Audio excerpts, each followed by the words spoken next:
नमस्कार मित्रांनो, मी उदय लाड पुन्हा एकदा स्वागत करतो आपल्या सर्वांचा आवडत्या युट्यूब चॅनल शेती मित्र वर व्हिडिओ पाहणाऱ्या प्रत्येक शेतकरी मित्राच्या आणि कास्तकार बांधवाच्या आजच्या व्हिडिओमध्ये मनापासून खूप खूप स्वागत। मित्रांनो, थंबनेल पाहितलं, टायटल वाचलं हो मित्रांनो, सामान्य कास्तकार बांधवांसाठी सर्वात महत्त्वाची अपडेट की त्या 72 तासांमध्ये आता राज्यातील या जिल्ह्यात होणार पाणीच पाणी। सध्याच्या कंडिशनची ही सर्वात महत्त्वाची अपडेट आहे। सध्याच्या कंडिशनचा हा सर्वात महत्त्वाचा व्हिडिओ आहे की येत्या 72 तासांमध्ये राज्यातील या जिल्ह्यात होणार पाणीच पाणी। पण येत्या 72 तासांमध्ये राज्यातील कोणत्या जिल्ह्यात होणार पाणीच पाणी? येत्या 72 तासांमध्ये आपल्या जिल्ह्यात, तालुक्यात, वाडी वस्तीवर, गाव खेड्यात, शेत शिवारात मुसळधार पाऊस पडणार का? या प्रत्येक प्रश्नाचा अचूक उत्तर जाणून घेण्यासाठी आता आपण सर्वांनी व्हिडिओ सुरुवातीपासून शेवटपर्यंत पाहावा। व्हिडिओ शेवटपर्यंत पाहत असताना व्हिडिओ आपल्या सर्वांना मनापासून आवडला तर जरूर व्हिडिओला या ठिकाणी लाईक करा। जास्तीत जास्त कास्तकार बांधवांपर्यंत व्हिडिओ पाठविण्यासाठी जरूर व्हिडिओला या ठिकाणी शेअर करा। सबस्क्राइब करून जरूर नोटिफिकेशन बेलला या ठिकाणी ऑल करा, यामुळे येणारा प्रत्येक व्हिडिओ या ठिकाणी आपणास मिळत राहतो।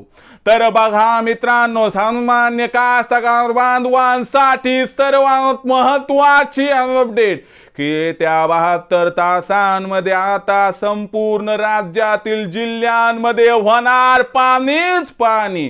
पण असे कोणते जिल्हे आहेत की ज्या ठिकाणी पावसाची तीव्रता अधिक असणार आहे? असे कोणते जिल्हे आहेत की ज्या जिल्ह्यांमध्ये पाऊस हा या ठिकाणी ढगफुटीसारखा कोसळणार आहे? मग आपल्या जिल्ह्यात पावसाची एकंदर परिस्थिती कशी असणार आहे याबद्दल घेऊयात मित्रांनो आता सविस्तर माहिती।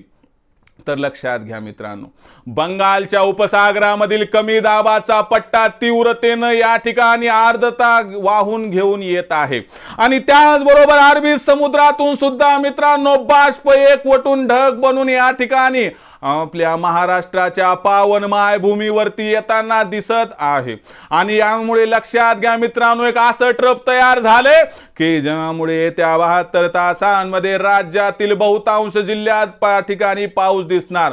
पण येत्या 72 तासांमध्ये मग राज्यातील कोणत्या जिल्ह्यात जोरदार पाऊस होणार हे लक्षात घ्या। तर येत्या 72 तासांमध्ये उत्तर कोकणामध्ये आपल्याला ठाणे, पालघर, मुंबई शहर, मुंबई उपनगर, त्यानंतर मित्रांनो उत्तर महाराष्ट्रामध्ये नाशिक, त्यासोबत अहिल्यानगरचा उत्तर भाग, त्यासोबत मित्रांनो धुळे, नंदुरबार आणि जळगाव या तिन्ही जिल्ह्यामध्ये जोरदार पाऊस। त्याचबरोबर मित्रांनो आपण जर बघितलं तर उत्तर विदर्भामध्ये नागपूर, चंद्रपूर, गडचिरोली, भंडारा, गोंदिया या 5 जिल्ह्यामध्ये येत्या 72 तासात मुसळधार पाऊस दिसणार आहे। मग आपण जर बघितलं तर छत्रपती संभाजीनगरमध्ये जोरदार पाऊस, जालन्यामध्ये जोरदार पाऊस इथं दिसत आहे। म्हणजे जर या ठिकाणी बघितलं तर राज्यामध्ये पावसाची तीव्रता संपूर्ण ठिकाणी वाढणार आहे। खास करून उत्तर महाराष्ट्रामध्ये, उत्तर विदर्भामध्ये, उत्तर कोकणामध्ये, उत्तर मराठवाड्यामध्ये पाऊस जास्त पडणार आहे। मग आपण जर बघितलं तर इथं पाऊस जास्त पडणार, मग दुसरीकडे पडणार नाही का? तुलनेनं कमी। सिंधुदुर्ग, रत्नागिरी, रायगड, त्यासोबतच कोल्हापूर, सातारा, त्यानंतर पुणे, सोलापूर, धाराशिव, लातूर, सांगली, परभणी, हिंगोली, बीड आणि त्यानंतर अमरावती, बुलढाणा, त्यासोबत वर्धा, त्यासोबत मित्रांनो अकोला, वाशिम आणि यवतमाळ या जिल्ह्यांमध्ये पाऊस कुठे हलका, कुठे मध्यम तर कुठे जोरदार दिसणार आहे। एवढी गोष्ट खरी की येत्या 72 तासांमध्ये राज्यात सर्वदूर पाऊस, संततधार कोसळणारे पाऊस हा संध्याकाळी म्हणजे जवळपास आपण पकडलं तर दुपारी 2च्या नंतर मेघगर्जनेसह होणार आहे। म्हणून लक्षात घ्या मित्रांनो, शेतातील कामं करत असताना कामे आटोपून कृपया पाऊस पडताना झाडाखाली अजिबात थांबू नका। मोबाईल 100% स्विच ऑफ करा आणि सुरक्षित ठिकाणी आश्रय घ्या। मला माहिती आहे सध्या मुगाच्या आणि उडदाच्या या ठिकाणी तोडणीचं काम चालू आहे, तर जीवाला जपून काम करा एवढीच विनंती। तर मित्रांनो, हा संपूर्ण व्हिडिओ आपल्या सर्वांना कसा वाटला कमेंट सेक्शनमध्ये लिहून कळवा. आवडला असेल लाईक करा, कास्तकार बांधवांपर्यंत पाठवण्यासाठी शेअर करा, सबस्क्राईब करून जरूर नोटिफिकेशन बेल ऑल करा. यामुळे येणार प्रत्येक व्हिडिओ आपणास या ठिकाणी मिळत राहतो. तर मित्रांनो, अशाच एका नवीन व्हिडिओसह मी आपला मित्र उदय लाड आपल्या सर्वांच्या आवडत्या यूट्यूब चॅनल शेती मित्र मिळत राहील. तोपर्यंत माझ्या प्रत्येक शेतकरी मित्राचे आणि कास्तकार बांधवाच्या आजच्या व्हिडिओमध्ये मनापासून खूप खूप आभार.